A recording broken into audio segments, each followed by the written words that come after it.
ಭುವನೇಶ್ ಕುಮಾರ್ ಅವರು ಆರ್ಸಿಬಿ ತಂಡವನ್ನು ಸೇರಿದ್ದಾರೆ ಮತ್ತು ಆರ್ಸಿಬಿ ತಂಡ ಈ ಬಾರಿ ಒಳ್ಳೆಯ ಬೌಲಿಂಗ್ ಪ್ರದರ್ಶನ ಕೊಡುತ್ತೆ ಮತ್ತು ಅದರ ಕಾರಣ ಏನೆಂದು ಹೇಳಿದ್ದಾರೆ. ಹಾಗಾದರೆ ಬನ್ನಿ ನೋಡೋಣ ಆ ಕಾರಣಗಳು ಏನು ಅಂತ.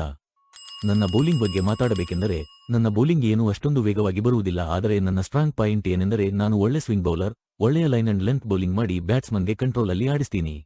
ವಯಸ್ಸು ಆಗ್ತಾ ನನ್ನ ಸ್ಪೀಡ್ ಇನ್ಕ್ರೀಸ್ ಆಗಿದೆ, ಜೊತೆಯಲ್ಲಿ ಒಳ್ಳೆ ಸ್ವಿಂಗ್ ಕಂಟ್ರೋಲ್ ಕೂಡ ಜಾಸ್ತಿ ಆಗಿದೆ. ನಾನು ನ್ಯಾಚುರಲ್ ಸ್ವಿಂಗ್ ಬೌಲರ್, ಯಾಕಂದರೆ ಬಾಲ್ಯದಲ್ಲಿ ಉತ್ತರ ಪ್ರದೇಶದ ಮಿರಟ್ನಲ್ಲಿ ನಾನು ಆಟ ಶುರು ಮಾಡಿದ್ದು. ಮಿರಟ್ನಲ್ಲಿ ತುಂಬಾ ಲೆದರ್ ಬಾಲ್ ಫ್ಯಾಕ್ಟರಿಗಳಿವೆ. ಆ ಕಾರಣದಿಂದ ನನಗೆ ಬೌಲಿಂಗ್ ಅಭ್ಯಾಸದಲ್ಲಿ ದಿನವೂ ಹೊಸ ಚೆಂಡು ಸಿಗುತ್ತಿತ್ತು, ಹಾಗಾಗಿ ನಾನು ಸ್ವಿಂಗ್ ಕಲಿಯಲು ತುಂಬಾ ಸಹಾಯ ಆಯಿತು. ಆರ್ಸಿಬಿ 2024 ಬೌಲಿಂಗ್ ಅಟ್ಯಾಕ್ ತುಂಬಾ ಚೆನ್ನಾಗಿ ರೂಪಿಸಲಾಗಿದೆ. ಆರ್ಸಿಬಿ ತಂಡದಲ್ಲಿ ಒಳ್ಳೆ ಬೌನ್ಸರ್ ಹಾಕುವ ಬೌಲರ್ ಇದ್ದಾರೆ, ಸ್ವಿಂಗ್ ಮಾಡುವ ಬೌಲರ್ ಇದ್ದಾರೆ, ಎಕ್ಸ್ಪೀರಿಯನ್ಸ್ ಇರುವ ಬೌಲರ್ ಇದ್ದಾರೆ.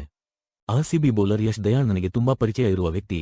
ಅವರ ವೀಕ್ನೆಸ್ ಮತ್ತು ಸ್ಟ್ರೆಂತ್ ಎರಡೂ ಕೂಡ ನನಗೆ ತುಂಬಾ ಚೆನ್ನಾಗಿ ಗೊತ್ತಿದೆ, ಯಾಕಂದರೆ ನಾನು ಮತ್ತು ಯಶ್ ದಯಾಳ್ ಸ್ಟೇಟ್ ಕ್ರಿಕೆಟ್ನಲ್ಲಿ ಒಂದೇ ತಂಡದಲ್ಲಿ ಆಡುವ ಟೀಮ್ಮೇಟ್ಸ್.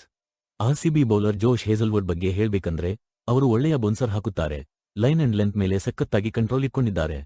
ಜೋಶ್ ಹೇಸಲ್ವುಡ್ ಅವರ ಅಡ್ವಾಂಟೇಜ್ ಏನೆಂದರೆ ಅವರು ತುಂಬಾ ಹೈಟ್ ಎತ್ತರದ ವ್ಯಕ್ತಿ, ಆದ ಕಾರಣ ಅವರು ಹೊಸ ಬಾಲಿನಲ್ಲಿ ಒಳ್ಳೆಯ ಬೌನ್ಸರ್ ಹಾಕುವ ಕ್ಷಮತೆ ಹೊಂದಿದ್ದಾರೆ, ಜೊತೆಯಲ್ಲಿ ಒಳ್ಳೆಯ ನಕ್ಕಲ್ ಬಾಲ್ ಬೌಲಿಂಗ್ ಕೂಡ ಮಾಡ್ತಾರೆ.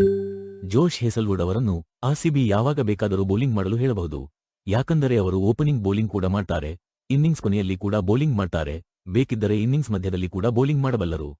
ಹಿಸ್ಟರಿ ಟೇಲ್ಸ್ ಅಸ್ ಚಿನ್ನಸ್ವಾಮಿ ಸ್ಟೇಡಿಯಂನಲ್ಲಿ ತುಂಬಾ ಜಾಸ್ತಿ ರನ್ಸ್ ಮಾಡುವ ಅವಕಾಶಗಳು ಜಾಸ್ತಿ ಇದೆ, ಹಾಗಾಗಿ ಚಿನ್ನಸ್ವಾಮಿ ಸ್ಟೇಡಿಯಂನಲ್ಲಿ ಬೌಲಿಂಗ್ ಮಾಡುವುದು ತುಂಬಾ ಕಷ್ಟ. ಆದರೆ ಈ ಬಾರಿ ಆರ್ಸಿಬಿ ಬೌಲಿಂಗ್ನಲ್ಲಿ ಒಳ್ಳೆಯ ಅನುಭವ ಇದೆ, ವಿವಿಧ ಕೌಶಲ್ಯಗಳನ್ನು ಹೊಂದಿರುವ ಬೌಲರ್ಗಳು ಇದ್ದಾರೆ. ಚಿನ್ನಸ್ವಾಮಿ ಸ್ಟೇಡಿಯಂನಲ್ಲಿ ಸ್ವಿಂಗ್ ಬೌಲರ್ಸ್ಗೆ ತುಂಬಾ ಸಹಾಯ ಸಿಗುತ್ತೆ, ಹಾಗಾಗಿ ನಾವು ಈ ಬಾರಿ ಒಳ್ಳೆಯ ಬೌಲಿಂಗ್ ಪ್ರದರ್ಶನದಿಂದ ಆರ್ಸಿಬಿ ಕೊನೆಯಲ್ಲಿ ಹೇಳಬಹುದು ಈ ಸಲ ಕಪ್ ನಮ್ದೇ. ಆರ್ಸಿಬಿ ಫ್ಯಾನ್ಸ್ ನಮ್ ಜೊತೆ ಇದ್ರೆ ಸಾಕು, ಈ ಸಲ ಕಪ್ ನಮ್ದೇ ಅಂತ ಭುವನೇಶ್ವರ್ ಕುಮಾರ್ ಅವರು ಹೇಳಿದ್ದಾರೆ.